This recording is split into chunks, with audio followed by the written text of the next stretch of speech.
আসসালামু আলাইকুম। সবাই কেমন আছেন? আশা করছি আল্লাহর রহমতে আপনারা ভালো আছেন এবং সুস্থ আছেন। আমরা আলহামদুলিল্লাহ ভালো আছি। বিকালে একটু ছাদে আসলাম মেয়েকে নিয়ে হাঁটাহাঁটি করার জন্য। তো আপনাদেরকে বলবো কী মর্মান্তিক ঘটনাটা ঘটেছে। তার আগে আমাদের ছাদ বাগানটা একটু আপনাদেরকে ঘুরিয়ে দেখাই। তো আজকের ভিডিওতে আপনারা একটা পাখির কলকাকলি শুনতে পাবেন। আমি একটু রাখছি, পাখির কলকাকলি শুনতে ভালোই লাগে। দেখেন কত সুন্দর ফুলগুলো ফুটে আছে, দেখতে খুবই ভালো লাগছে। আমার মেয়ে তো বারবার ধরতে চায়, আমি তো ধরতেই না। বাড়িওয়ালা আন্টি তার জন্য মশারি দিয়ে বেড়া দিয়ে রাখছে, ওর জন্য ওদের তো বারবার ধরতে চায়। ফুল কিন্তু গাছেই আর কি মানায় এবং দেখতে সুন্দর দেখে। আমরা যখন এটা তুলে হাতে নেই তখন আর এটা ফুলের সৌন্দর্য থাকে না, তখন আর ফুলের সৌন্দর্য হারিয়ে ফেলে কেমন যেন। ফুল গাছেই মানায় এই জন্য, তাই ফুল না ছেড়াই ভালো। ফুল তো ফুলের মতো আমাদের জীবনটা যদি এমন সুন্দর হতো তাহলে কতই না ভালো হতো।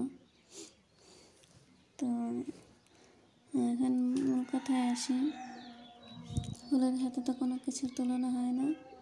আমরা মানুষ কতটা খারাপ আর নিষ্ঠুর হলে এরকম কাজ করতে পারি।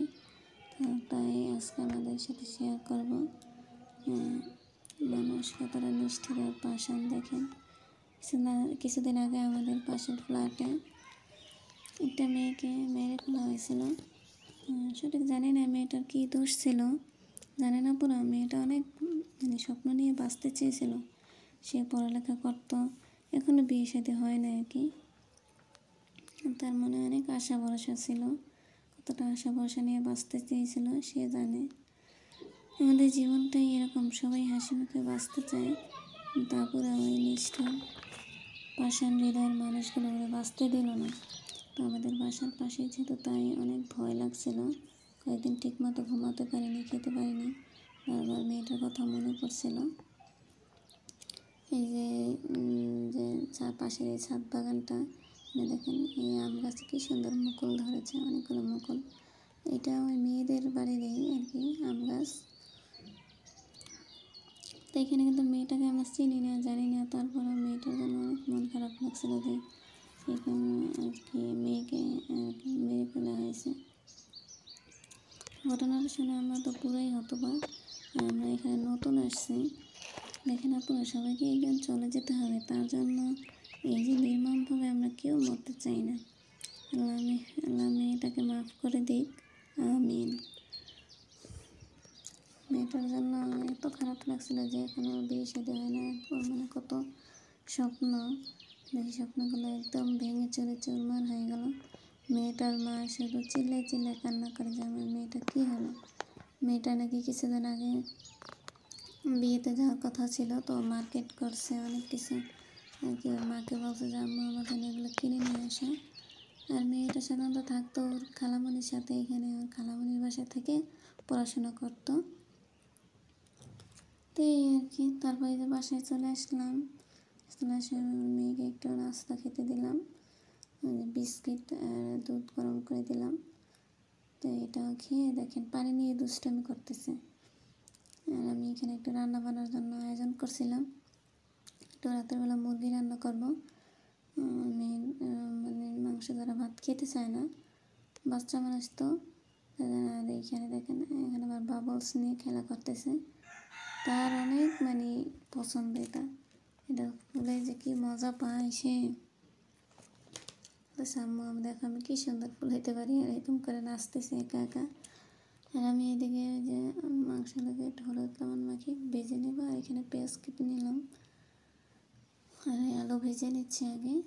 তো আলু দিয়ে আজকে মুরগির মাংসটা রান্না করবো, রাতে একটাই তরকারি করবো, রাতের জন্য বেশি কিছু করবো না। তো আমি এই যে আলুর পাশে মুরগিটাও ভেজে নিচ্ছি, আলু আবার আলাদা উঠিয়ে রাখবো কি পাশে দিয়ে দিই। তো আপুরা যা বলছিলাম যে মানুষ এতটা খারাপ, মানুষের কথা আর কী বলবো। মানুষের মনে একটু দয়া মায়া নাই, দয়া মায়া থাকলে হয়তো এই কাজটা করতে পারতো না। আমার সাথে বারবার এই কথা বলতো না, আমাদের মনে যেরকম কাজ করে, অন্য মানুষের মনে কি এরকম ভয় করে কাজ করে না? মানে কেমন মানুষ এটা? মানুষ আসলে মানুষের জন্য কতটা খারাপ। এইরকম মানুষ দেখেন অহরহ আছে। আর এখন এই ঘটনা, মানে এরকম ঘটনা ঘটতেই থাকে। আগে যে সোশ্যাল মিডিয়া এগুলো দেখতাম, বিশেষ করে মানে এগুলো সোশ্যাল মিডিয়া এমনিতেই বানাচ্ছে, কিন্তু এখন আশেপাশে যা দেখতেছি তার মানে যে এগুলোই তো সেটা সোশ্যাল মিডিয়াটা দিতে দিতে আছে। তো এগুলোই তো বাস্তবে ঘটে, তো তার জন্য দিয়ে দেয়। আগে তো এগুলো তেমন একটা বিশেষ করে আমার চোখের সামনে দেখতাম না, এখন তো চোখের সামনে কিছু কিছু চিত্র দেখি, তার জন্য এখন যে না এগুলো আসলেই ঘটে। আসলে কী আর বলবো, অনেক মানে মন খারাপ ছিল কয়েকদিন, বাসায় তো মনে টিকছিল না। তারপর আজকে আস্তে আস্তে একটু একটু স্বাভাবিক হলাম। তো এখানে দেখেন আমার মেয়ে কী করতেছে, ছাতা মাথায় দিয়ে খেলা করতেছে, গলায় একটা গামছা দিয়ে। দেখেন আমার সাথে দুষ্টাইম করতেছে, আমি ওর সাথে একটুই করতেছি, না তো বাচ্চা মানুষ একা একা ভালো লাগে না। তো এখানে সে ছাতা মাথায় দিয়ে বসেছে, বলছে আম্মু আমার ছবি তুলে দাও। ওর একটু ভিডিও করে নিলাম। মাশাআল্লাহ, সবাই মাশাআল্লাহ বলতে ভুলবেন না। সবাই আমার ভিডিওতে একটা লাইক দিয়ে সাবস্ক্রাইব করে পাশে থাকবেন প্লিজ। আল্লাহ হাফেজ।